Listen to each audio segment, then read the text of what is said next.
Assalamualaikum warahmatullahi wabarakatuh. Kembali lagi kepada kami dalam acara Cahaya Ramadan. Kali ini kami akan sedikit membahas tentang Lukotoh, yang dimana mungkin menurut kami ini perlu diangkat karena dilihat dari fenomena yang ada sekarang, ini sudah menjadi kebiasaan. Ketika barang temuan itu ditemukan menjadi hak milik pribadi langsung digunakan. Gimana Pak Hamid untuk kita bincang-bincang kali ini? Terima kasih waktunya ini Pak Haji ya. Jadi ngomongin barang hilang lagi. Mana udah lama ini anak-anak kita ini udah lama loh nggak pernah nyetorin duit. Bisa terjadi hampir bahkan hampir setiap hari kan kejadian barang hilang itu. Iya dulu, sekarang jarang. Karena siswanya lagi puasa ini dan libur pula lagi. Oke, saya jelaskan kalau gitu. Bismillahirrahmanirrahim. Beneran aja nih. Di kitab Fathul Qorib di halaman 40. Faslun fi akamil lukotoh, jelaskan tentang lukotoh. Lukotoh itu barang temuan. Definisinya malun doa min maliki fi mawatin autorikin. Barang temuan itu adalah karena barang itu hilang, baik karena jatuh atau karena lupa naruh. Sehingga setelah diambil dia bingung nih punya siapa. Nah, itu yang harus dicari secara hukum. Falau akhdhuha wa tarkuha. Kalau menemukan barang seperti itu, dia boleh ngambil, boleh diamkan saja. Kalau diambil dengan resiko dia harus bertanggung jawab. Kalau ditinggalkan, dia tidak ada resiko apa-apa. Terserah enaknya yang mana. Walakin akhdhuha aula min tarkiha. Tapi kalau diambil itu lebih bagus daripada membiarkan begitu saja, karena kalau dibiarkan nanti khawatir diambil orang yang nggak tanggung jawab, nanti malah hilang. Kalau kita yang ngambil, kalau saya ngambil, saya umumkan, kemudian ketemu pemiliknya, jadi amal yang bagus nih buat saya, kira-kira seperti itu. Waalaikumsalam warahmatullahi wabarakatuh. Dari mana Bu? Tungguin dari tadi. Aku ganggu nggak? Aku ganggu tapi duduk. Bener-bener ganggu. Ganggu tapi dalam hal ibadah ini benar. Gak apa-apa kalau ganggu dalam hal ibadah. Iya. Apa Bu? Tadi kan di kelas 7A, terus ada anak, nemu duit. Ngomong gitu tadi. Diumumkan. Ya, puasa-puasa masih pada bawa duit aja itu, makanya hilang tuh. Diumumkan. Ya udah, insya Allah besok lah kalau pas sudah ada anak-anak. Tapi tahu tuh hukumnya nggak? Pengen tahu hukumnya nggak? Hukum barang temuan kayak gini nih. Bagaimana, harusnya gimana? Apa cukup diumumkan, kantongin, apa kasihkan musola, apa gimana gitu? Pengen tahu nggak? Iya. Pengen tahu? Iya. Bener. Sangat. Tahu banget apa? Soalnya saya juga kalau ini pernah nih nemu duit gini. Pengalaman berarti ya. Iya. Gimana tuh? Gimana? Iya. Ini kalau secara umumnya masyarakat sini, kalau uang segini ini termasuk berharga apa enggak sih? Ini tergantung ya Pak, kalau untuk udah ada nilainya lumayan besar. Iya. Berharga lah ya, kita sepakati ini berharga ya. Nah, kalau berharga berarti kan ini harus terkena hukum yang termasuk barang berharga. Jadi kan macam-macam tuh, ada yang ketemuan barang berharga, ada barang temuan yang biasa seperti makanan gitu kan ya. Nah, ini mungkin kita bahas yang barang berharga dulu ya. Kalau nemu barang berharga, contohnya kalau di sini dicontohkan emas atau perak atau dompet isi 500.000 misalnya atau 200.000, itu mungkin udah termasuk barang berharga. Itu bagaimana sikap orang yang menemukan? Maka langkah pertama dia harus identifikasi. Kalau bentuknya dompetnya warna apa, duitnya berapa, KTP-nya. Kalau ada KTP mah enak ya. Kalau nggak ada apa-apa cuma ada duit doang. Kalau ada KTP mah enak. Ini nggak ada KTP, ada cuma ATM. Kemudian apalagi itu ya, isinya apalah, diidentifikasi itu, nemunya di mana, tanggal berapa, kemudian itu dicatat. Setelah dicatat baru nanti dibikin pengumuman sampai ke tanggal ya. Iya, sampai ke tanggal Pak. Ditemukan di mana, tanggal berapa. Terus Diumumkan itu di tempat nemunya. Ini pegang sih duitnya, aku tabur. Nah nanti kalau misalkan ini kan mau diumumkan. Oh gitu, pegang saya. Oh ya udah, nggak apa-apa. Atau saya pegang dulu nanti ini oke, kita ngobrol ini dulu deh. Iya, ngobrol aja, takut hilang. Emang ini lagi tadi bahas ini ya? Bahas tentang sampai apa tadi, coba tuh kan lupa. Sampai barang berharga ya. Dan kadar berharga itu seberapa? Ya. Kalau itu tergantung umum Bu. umumnya uang 60.000 di masyarakat sini itu berharga apa enggak gitu. Kalau lingkungan orang kaya semua kan 60.000 nggak berharga, Nggak dicari juga. nggak dicari gitu. Kalau saya ya saya ketinggalan aja balik lagi nih Iya. 50.000.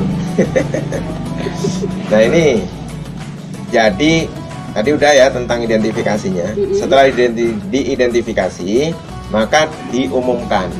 Cara ngumumkannya sebutkan sebagiannya aja. Misalnya ditemukan dompet warna hitam, nggak usah dijelaskan isinya duit berapa gitu, cukup dompet warna hitam berisi uang, udah segitu aja. Itu setelah orang tahu, itu setelah datang baru kita menjelaskan seutuhnya. Iya, nanti setelah datang saya kehilangan apa, dompet pak, warnanya apa, nah ketahuan kan dari situ, isinya apa, nah ketahuan, nantilah terus sampai cocok apa enggak. Kalau cocok harus dikembalikan. Terus batas waktu yang ditentukan untuk diumumkan itu kan ada batas waktu tuh.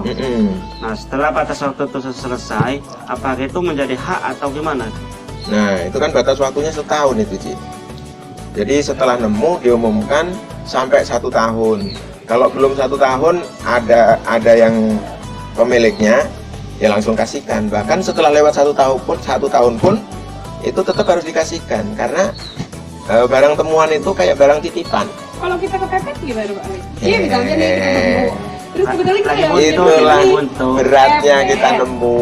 Iya, kepepet. Ya gimana adanya uang temuan ini? Boleh nggak kita pakai?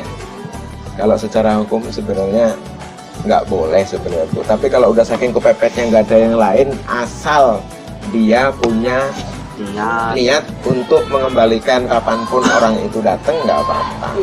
Pakai Ketika orang dulu. datang, uang tuh ada. Yang penting kan orang ini yang kehilangan dia datang, kemudian Iya. uang itu harus ada. Jadi kita Ya udah. pakai pun nggak apa ya. Udah kepepet banget tapi sebisa mungkin jangan dipakai. Bahkan kalau misalnya itu nemu emas takut khawatir nggak bisa jaga emasnya, jual uangnya yang disimpan boleh gitu. Terus itu bisa nggak? Itu kan kita kayaknya kalau kita megang, misalkan kita merasa kita ini masa harus setiap hari ngumumin. Iya. Nah kita titipkan ke takmir masjid. Nah untuk diamanahkan itu bisa. Jadi sebenarnya bagusnya tetap tanggung jawab pribadi sebenarnya. Pribadi. Tanggung jawab pribadi dia sendirian. Karena dia berani ngambil resiko kan. Kalau kita Ambil titip resiko ngambil. misalkan kita lapor ke polsek, kita nemu dompet, kita lapor ke Iya. polsek gitu.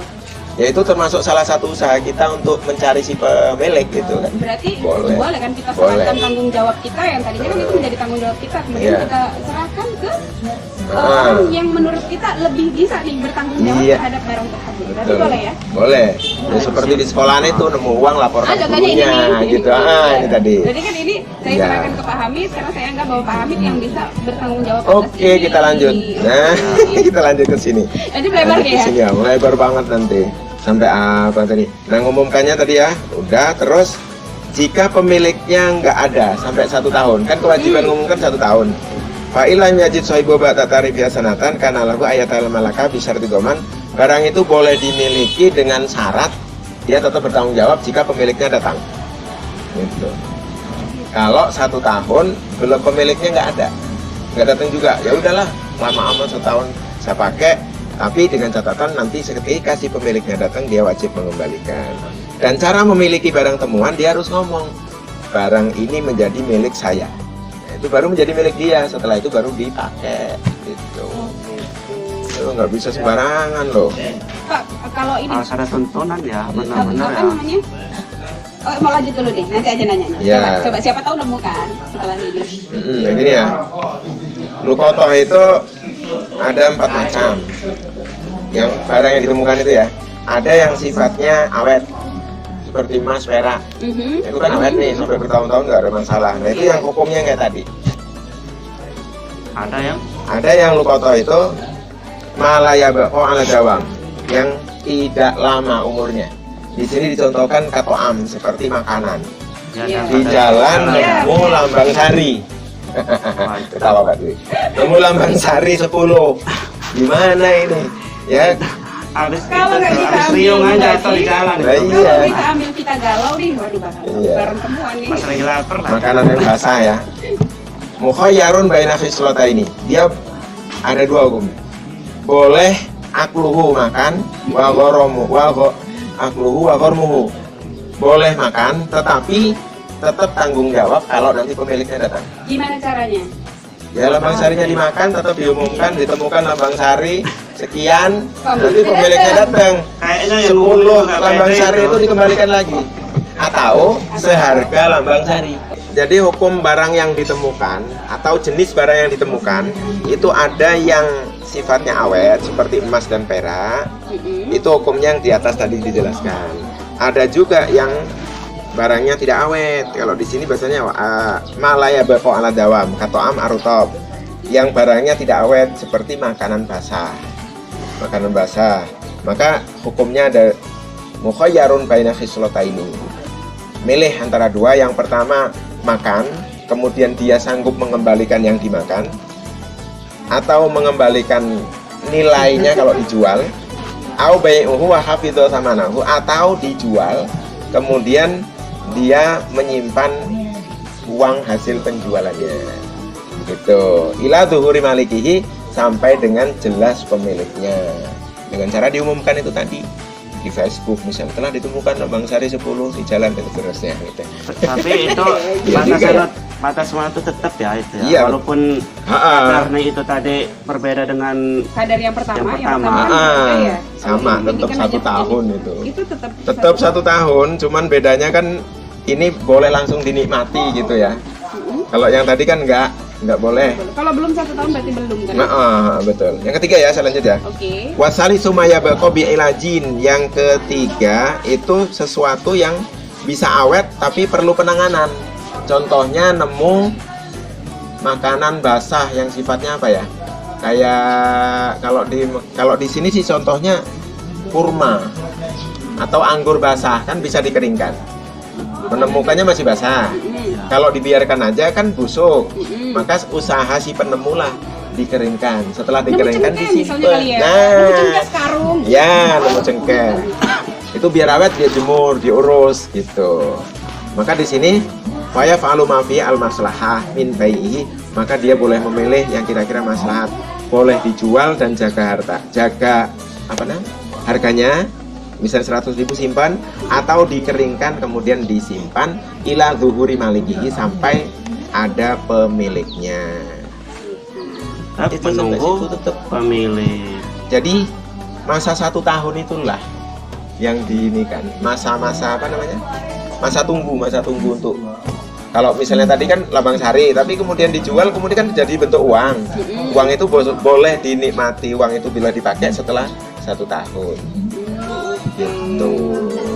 Jadi jelas ya? Kesimpulannya bahwa kalau kita menemukan barang harus diumumkan selama satu tahun dengan ketentuan tadi diumumkan apa cirinya, diidentifikasi dulu cirinya, ya, kemudian beratnya. Itu intinya itu. Kemudian jadi jangan kalau sembarangan. Misalkan kita tidak merasa bisa bertanggung jawab gitu, berarti lebih baik apa ya? Lebih baik tinggalin aja. Tapi contohnya makanan, kita ambil, kita tidak mampu bertanggung jawab, nggak kita ambil, keinjek motor. Mubazir. Keinjek motor. Sudah tadi kan kita harus husnuzon. Husnuzon itu. Tapi sebenarnya kembali ke diri kita lagi. Kalau kita merasa kita bisa bertanggung jawab, maka ambillah itu. Bertanggung jawab. Kalau nggak merasa bertanggung jawab, jangan suuzon. Kalau saya sih seringnya husnuzon, siapa tahu itu rezekinya si ayam ini gitu. Sebelum kita tarik kesimpulan atau sebelum konklusi, kalau nih ada paham, saya terutama saya dulu sempat paham sebelum tahu ini, bahwa kalau kita nemu kemudian kita infakkan, itu bagaimana hukumnya Pak? Kan nggak kita pakai nih, nggak kita pakai, tapi kita amalkan gitu. Nemu uang 2.000, kemudian kita amalkan kemudian kita menganggap bahwa mudah-mudahan dengan ini saya masukkan ke kotak amal, ini menjadi amal si pemilik uang ini gitu. Ini gimana? Tetap tanggung jawab sebenarnya, ya nggak seperti itu sebenarnya. Yang nemu itu ya dia harus bertanggung jawab, kemudian dia umumkan itu tadi. Tetap yang benar adalah harusnya kamu simpan, kemudian kamu bertanggung jawab, kemudian kamu umumkan ya. Kalaupun misalnya seperti itu, kemudian diinfakkan gitu, dia tetap bertanggung jawab, dan kewajiban mengumumkan itu tetap loh. Walaupun uang itu sudah dimasukkan. Iya. Tanggung jawabnya nggak hilang. Karena kan paham saya yang awam dulu itu, saya nemu uang, saya nggak mau pakai nih karena itu saya menganggap bahwa itu bukan milik saya. Iya. Kemudian saya infakkan, masukkan ke kotak amal, siapa tahu itu menjadi amal dari si pemilik uang tersebut. Itu kan udah masuk kotak amal. Kan ini masih ada tanggung jawab dari yang menemukan. Nah, berarti itu sudah masuk kotak amal, dia harus menggantikan sesuai apa yang dimasukkan tadi, berarti kan? Itu betul. Pokoknya saya ngambil kesimpulan nih dari obrolan kita bahwa yang setiap kali kita menemukan barang yang bukan milik kita, maka kemudian kita ambil, pertanggungjawabkan, umumkan ke publik. Kalau selama masa 1 tahun belum ada yang mencari, maka kita boleh memakai tanpa kita berhak memiliki. Iya. Kalau kita pakai tapi bukan milik kita tetap. Tetap jadi ada titipan. yang mengambil, Harus dikasihkan. Oke, thank you Pak Hamid. Dan uang ini kembali ke Pak Hamid lagi. Nanti besok diumumkan. Terima kasih. Duta yang salah. Ini kalau udah dipakai Terima kasih. Mana? Udah. Silakan. Ya udah. Terima kasih. Alhamdulillah obrolan kita ada kesimpulan cukup jelas. Tadi ya saya kira nggak perlu saya ulang lagi. Mudah-mudahan nanti ketemu lagi pada kesempatan yang lain. Saya akhiri. Wassalamualaikum warahmatullahi wabarakatuh. Waalaikumsalam warahmatullahi wabarakatuh.